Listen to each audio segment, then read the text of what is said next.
I'm not a lawyer, but I finally got around to reading the full 81-page lawsuit that Drake has filed against UMG.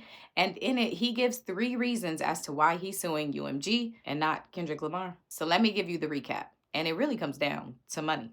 First, early in the lawsuit, Drake makes it clear that, quote, this lawsuit is not about the artists who created Not Like Us. It is instead entirely about UMG, the music company that decided to publish, promote, exploit, and monetize allegations that it understood were not only false, but dangerous. It goes on to say very explicitly that Drake is not a pedophile. Drake has never engaged in any acts that would require he be, quote, placed on neighborhood watch. That name gotta be registered and placed on neighborhood watch. Drake has never engaged in relations with a minor. A minor. Drake has never been charged with or convicted of any criminal acts whatsoever. And so, as a company that published, promoted, exploited, and monetized, Drake says he wants UMG. All right, so reason number 1 as to why Drake is suing UMG is because he says one of their motivations for promoting and making Not Like Us a success was to damage his popularity, so that when it came time to renegotiate his contract, he wouldn't be the superstar he once was, and therefore wouldn't be able to demand the amount of money and rates he typically would have been able to get.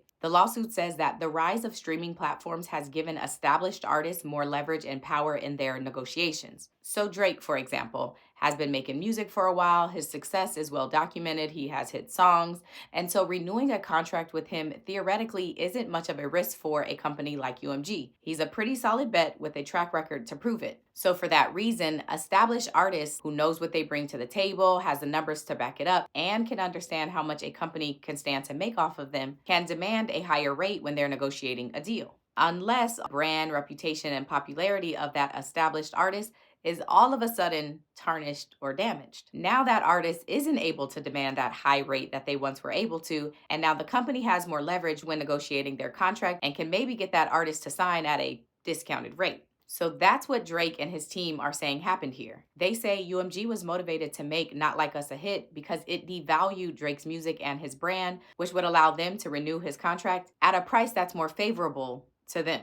Now on to reason number 2, and this one has to do with Kendrick Lamar's contract. The lawsuit says that Kendrick was also signed to UMG, but he only signed a short-term deal that started in 2023 and ended in 2024. And while they wanted Kendrick to sign a longer deal, he only agreed to a short-term deal so that he could see if UMG was actually valuable to him and if they could promote his music more effectively than any other music company. But the problem, according to the lawsuit, is a short-term deal meant that UMG only had a short period of time to prove their worth to Kendrick. And the lawsuit claims UMG used the song Not Like Us to do it. It says UMG chose to publish and promote this song knowing it contained defamatory material against Drake, all in an effort to show Kendrick how valuable they could be to him and get him to sign a longer-term deal with them. And the lawsuit says that that longer-term deal was signed in December of 2024. And now the final reason listed in the lawsuit as to why Drake is suing UMG is again because of money. But this time it's a little more direct. The lawsuit says that UMG has a division-based bonus structure that allows division executives to benefit from their artists regardless if it affects another UMG division's artist. Follow me. So UMG is a parent company, and under it there are labels or divisions like Interscope and Republic. So if an artist that's signed to Interscope, like Kendrick is, has a wildly successful song or album, executives at Interscope may get bonuses or other benefits to reflect the success of that artist and their music. And it doesn't matter if that success is at the expense of another UMG division's artist like Republic, where Drake is signed. So here Drake is alleging that John Janik, who is the CEO of Interscope, was motivated to make Not Like Us a success, regardless of the defamatory allegations, because he himself was directly rewarded as well. It also notes that John Janik and the CEO of Republic, Monty Littman, are both being considered to replace Lucien Grange, who is the CEO of UMG,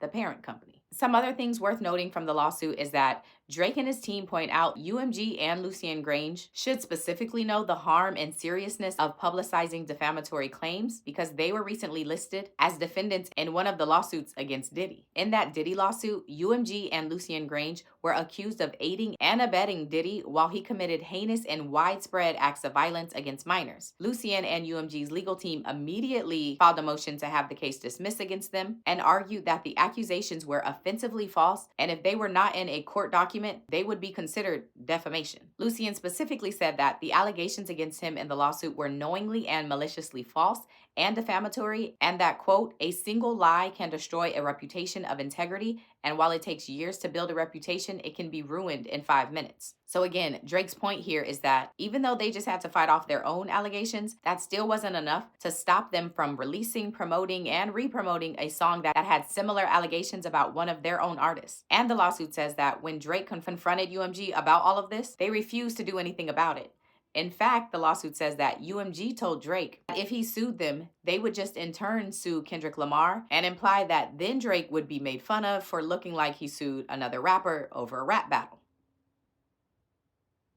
All right, so I won't go into all of the details about how many times the song was played. Here it says billions. Or how it was played at national events like the DNC, NBA games, MLB games, WNBA games, or how it is surely going to be played at the upcoming Super Bowl halftime show that Kendrick Lamar will be headlining. I also won't talk about how Drake claims that UMG used its ownership stake in Complex and Vivo to also promote and boost the song. But I will say that Drake has 3 causes of action for this lawsuit. He is officially suing UMG for defamation, which goes to UMG, according to Drake, knowingly and maliciously publishing defamatory statements about him, all of which negatively impact his personal and professional reputation and directly impacts him financially. The second cause of action is harassment, because according to Drake, the song made a call for violence against him, and even when that violence started to happen, which is a reference to the shooting and break-ins that happened at his house, that still wasn't enough to stop UMG from promoting the song. And then the third cause of action is for violating the New York General Business Law, which has to do with Drake's claim that UMG paid people to promote and play the song, misleading the public to believe that it was more popular than it actually was. Oh, and Kai Cenat and some other YouTubers were mentioned in the lawsuit, but that just had to do with the claim that UMG was doing everything they could to promote Not Like Us,